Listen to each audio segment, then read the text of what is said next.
قال الإمام الشافعي: إن الله أثنى على أصحاب رسول الله صلى الله عليه وسلم في التوراة والقرآن والإنجيل، وسبقت لهم من الله الحسنى، وهم فوقنا في كل علم وورع وأدب، وآراؤهم أولى وأحمد لنا من رأينا لأنفسنا.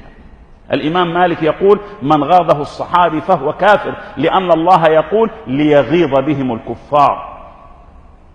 وابن مسعود يقول: من كان مستنا فليستن بمن قد مات، فإن الحي لا تؤمن عليه الفتنة. أولئك أصحاب رسول الله صلى الله عليه وسلم، كانوا أبر هذه الأمة قلوبا وأعمقها إيمانا وأقلها تكلفا، قوم اختارهم الله لصحبة نبيه، فاعرفوا لهم فضلهم إنهم كانوا على الهدى المستقيم. وقال: إن الله نظر في قلوب العباد فوجد قلب محمد صلى الله عليه وسلم خير قلوب العباد، فاصطفاه لدينه وابتعثه برسالته. ثم نظر في قلوب العباد بعد قلب محمد صلى الله عليه وسلم فوجد قلوب أصحابه خير قلوب العباد، فجعلهم وزراء نبيه. فما رآه المسلمون أي الصحابة حسنا فهو عند الله حسن، وما رآه المسلمون قبيحا فهو عند الله قبيح. وقد رأى المسلمون جميعا أن يستخلفوا أبا بكر.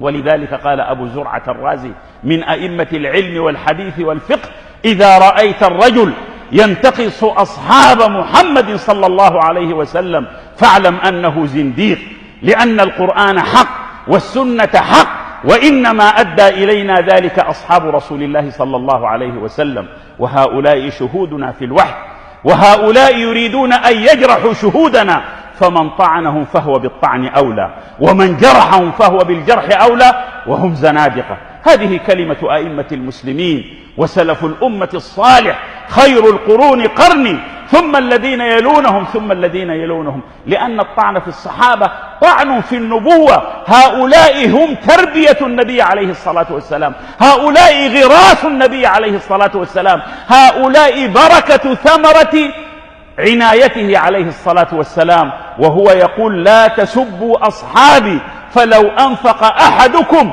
مثل أحد ذهبا ما بلغ ذلك مد أحدهم ولا نصيفه.